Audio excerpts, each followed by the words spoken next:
السلام علیکم، it's me بلال عباسی. میرے ساتھ کیمرے میں آپ نے دیکھ لیا جس شخصیت کو نامور اینکر پرسن سینئر تجزیہ کا کم و بیش 30 سالوں سے صافتانہ صافیانہ گفتگو ماہرانہ تجزیے دیتے ہیں. طلعت حسین صاحب، عمران خان کا دور تو کافی لوگوں کے لیے مشکل رہا.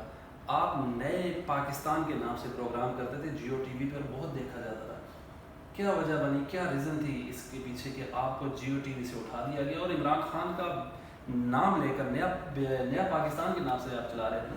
جی، نیا پاکستان بنیادی طور پر ذوالفقار علی بھٹو نے متعارف کروایا تھا.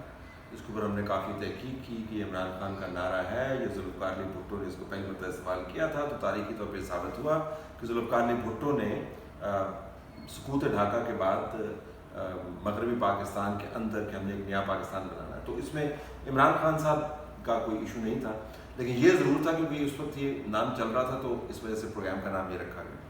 مجھے پروگرام کی وجہ سے نہیں ہٹایا گیا تھا، نہ ہی آرٹیکلز کی وجہ سے ہٹایا گیا تھا. پروگرام تو ایڈٹ ہو جاتے تھے، پری ٹیپ ہوتے تھے، ایڈٹ ہو جاتے تھے. آرٹیکلز کے اندر سے الفاظ جو ہیں وہ منہا ہو جاتے تھے یا ان کو غائب کر دیا جاتا تھا.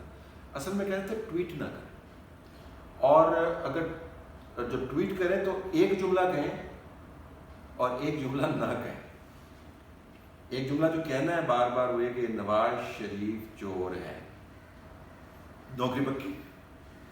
ایک جملہ جو نہیں کہنا 2018 کے انتخابات رگڈ تھے، نوکری فارغ. تو میں نے کہا ٹویٹ پہ تو میں نہیں کمپرومائز کر سکتا، باقی آپ مالک ہیں تو یہ اس وجہ سے اٹھائے. طلعت صاحب، اتنے بڑی شخصیت کو، اتنے بڑے صحافی کو، اور یہ کہا جا رہا ہے کہ آپ کہہ رہے ہیں 4 الفاظ نواز شریف چور ہے، تو آپ نے نہیں کہے تو اس وجہ سے اگر آپ کہہ دیتے تو میں بھی بڑا پروگرام میں آج آپ کے سامنے بہت شرمندہ ہو رہا ہوتا اگر میں یہ کہہ دیتا اور آپ میرا انٹرویو اس طرح نہ کر رہے ہوتے. آپ مجھے کہہ رہے ہوتے ہاں جی بتائیں نا کہ آپ تو کہہ رہے تھے اس وقت چور ہے، تو ایون فیلڈ کے اندر کیا ہوا، آپ یہ سوال کر رہے ہوتے. مجھے پتہ ہے آپ کا. دیکھیں، سیاسی طور پر، نظریاتی طور پر میرا پاکستان مسلم لیگ سے کوئی تعلق نہیں. میں نظریاتی طور پر آپ کو بتاؤں، ہمیشہ میں نے پیپلز پارٹی کو ووٹ کیا. زرداری صاحب کے آنے کے بعد وہ حالات ذرا خراب ہو گئے، تو ہماری تو ایم ایس ایف کے ساتھ یونیورسٹی میں بہت لگتی ہوتی تھی. کالج کے دنوں میں تو ہم تو پی ایس ایف کے ساتھ ہوتے تھے. تو یہ تصور جو ہے کہ پتہ نہیں نون لیگ کے ساتھ نظریاتی وابستگی، سیاسی طور پر ہم بالکل نون لیگ کے ساتھ نہیں ہے، خاندانی طور پر بھی میں آپ کو بتاؤں. لیکن اگر نون لیگ کے لوگ جو ہیں، یا جماعت اسلامی کے لوگ جو ہیں، یا جے یو آئی کے لوگ جو ہیں، یا اے این پی کے لوگ جو ہیں، اگر وہ اصول اور آئین کے ساتھ کھڑے ہیں تو میں صرف اس وجہ سے ان کے خلاف ہو جاؤں کہ میرا نظریاتی اختلاف ہے، بالکل بھی نہیں.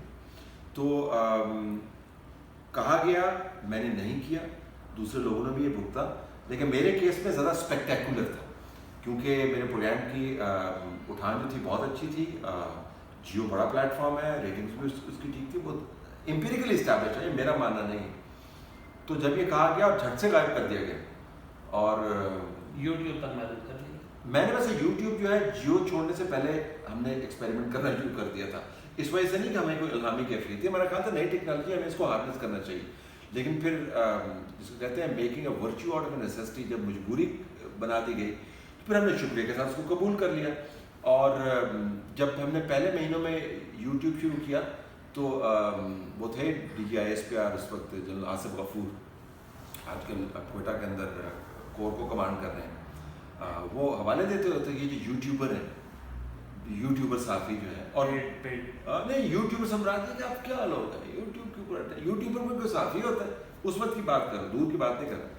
اور تمام جو میرے کولیگز تھے وہ بھی یہ کہتے ہوتے تھے کہ یار یہ آپ کو بڑے سنجیدہ صحافی ہیں، آپ مطلب اخباروں کے ایڈیٹر بھی رہے ہیں اور آپ کو یہ نہیں کرنا چاہیے. لیکن اب آپ دیکھ لیں وہ تمام لوگ جو ہیں جو بڑے بڑے پروگرامس بھی کرتے ہیں، بڑے بڑے چینلز پر بھی موجود ہیں، ان کو اس چھوٹے کیمرے کے اندر گھسنا پڑ رہا ہے. سب یوٹیوبر ہو گئے ہیں. آپ دیکھیں ویسے وہ دور تو چلے تھا، اب آپ نیوٹرل ہیں یا ون سائڈ صحافت کر رہے ہیں اس دور میں، پی ڈی ایم کے دور میں 1 درجن سے زیادہ جماعتوں کا اتحاد ہے نا؟ اتحاد بالکل ہے جی. میں آپ کو یہ بتا سکتا ہوں کہ اگر شہباز شریف کے اوپر میرے سے زیادہ کھلی کوئی تنقید نہیں کرتا، اور یہ ریکارڈ کا حصہ ہے. میں ایکسٹینشن کے بالکل خلاف ہوں. جب یہ سارے مل کے جنرل کیانی کو ایکسٹینشن دے رہے تھے, I was dead against it. Record check کر کے دیکھ لیں. جب جنرل باجوہ کو ایکسٹینشن دے رہے تھے, میں نے ببانگ دوہل کہا کہ ایکسٹینشن نہیں دینی چاہیے. جب عمران خان 2014 کا دھرنا کر رہے تھے تو میں نے ان کو بتایا تھا کہ اور یہ ریکارڈ کیسا ہے کہ نہیں کریں. عمران خان سے میری سیاسی دوستی بھی تھی اور جان پہچان بھی کافی اچھی تھی. نہیں کریں. جہانگیر ترین کو بتایا نہیں کریں. جب الطاف حسین کے خلاف کوئی نہیں بولتا تھا تو I was reporting on that. جب فاٹا کوئی نہیں جاتا تھا طالبان کے دنوں میں تو I was reporting from there. تو گزارش یہ ہے کہ ٹرینڈ کے ساتھ چلنا تو بڑا آسان کام ہے, لیکن صحافیانہ ججمنٹ بھی ہوتی ہے. تو آپ اگر میرا ریکارڈ کو میں دفاع نہیں کر رہا, آپ کو ویسے بتا رہا ہوں, میرا اگر آپ ریکارڈ اٹھا کے دیکھیں تو میں نے ہر اس ایشو کو ٹیک اپ کیا ہے جو میری ایڈیٹوریل ججمنٹ کے اندر ضروری تھا. تو آج کل اگر لوگوں کو لگتا ہے کہ اینٹی عمران ہے تو بیسیکلی پرو ڈیموکریسی ہم بات کر رہے ہیں, ہم پرو اسٹیبلٹی بات کر رہے ہیں, پرو کانسٹیٹیوشن بات کر رہے ہیں. جب وہ یہ کہتے ہیں کہ آپ نیوٹرل نہ رہیں تو آپ مجھے بتائیں آئین کو کوئی ماننے والا شخص ہے وہ کیسے یہ کہہ سکتا ہے کہ عمران خان کی بات مان لے گا؟ وہ کہتے ہیں نیوٹرل نہ, وہ کہہ رہے ہیں انٹروین کریں, یعنی آرٹیکل 6 لگوائیں, شہباز شریف کو نکالیں اور مجھے لے کے آئیں. یہ کون جمہوریت پسند شخص جو ہے اس کو مانے گا؟ تو اگر شہباز شریف کل یہ کریں گے میرا ان کے اوپر بھی اسٹینڈ یہی ہوگا. طارق صاحب مجھے یہ ایگزیکٹلی بتائیں کہ عمران خان صاحب گرفتار ہو سکتے ہیں؟ دیکھا جائے بھٹو سے بڑے لیڈر کہہ رہے ہیں فواد چودھری صاحب کے ہیں, ایگزیکٹلی آپ کیا سمجھتے ہیں اس پر؟ جن کے بارے میں جن کے بڑے پن کی گواہی فواد چودھری دے رہے ہیں تو پھر آپ کو پتہ چل جائے گا وہ کتنے بڑے لیڈر ہیں. عمران خان صاحب کو گواہ جو ہے نا اپنے کو ٹھیک رکھنے چاہیے, ان کے پاس اچھے لوگ موجود ہیں. عمران خان بڑے لیڈر ہیں, سوشل میڈیا کے ذریعے انہوں نے پاپولیرٹی بھی اسٹیبلش کی ہے, لیکن جس راستے پہ نکل گئے ہیں آئی ہوپ کہ بہت کوئی خطرناک صورتحال نہ بن جائے ان کے لیے. کیونکہ دیکھیں آئین اور قانون کی بحث کے برابر ایک پاور پالیٹکس کی بحث.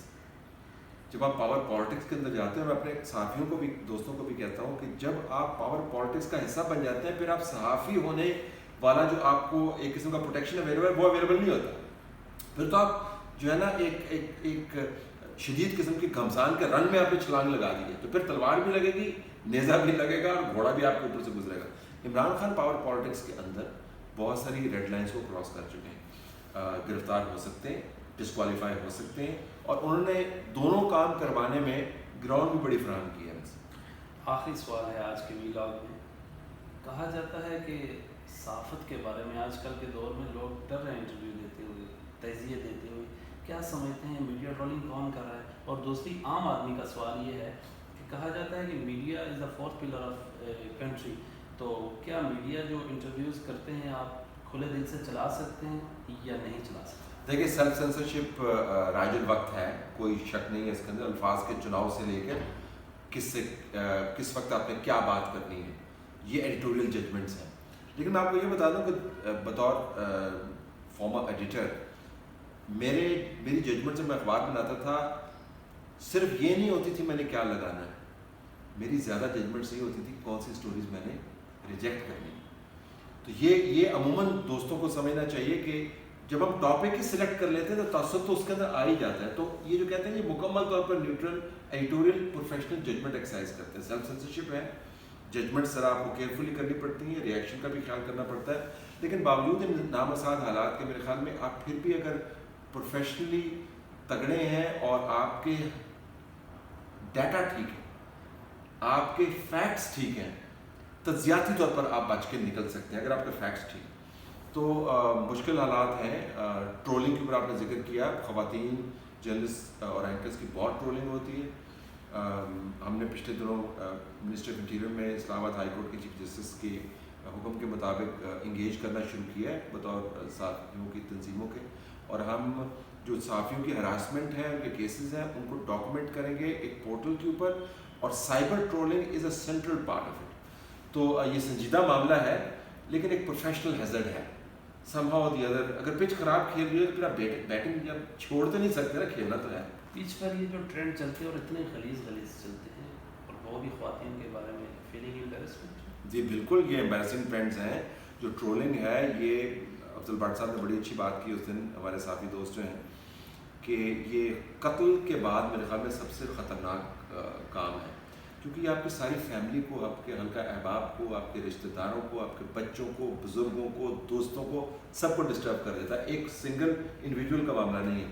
تو ٹرولنگ کو سنجیدگی سے لینا چاہیے, لیکن میرے خیال ہے کہ جو شہ پا کر ٹرولنگ کرتے ہیں نا، وہ جو پیچھے بیٹھے ہوئے ہیں جن تک ہم پہنچ نہیں سکتے وہ تو مشکل سے پکڑے جائیں گے یا نہیں پکڑے جائیں گے، لیکن جو شہ پا کے کر رہے ہیں نا میرے خیال میں ان کو پروسیکیوٹ کرنا چاہیے.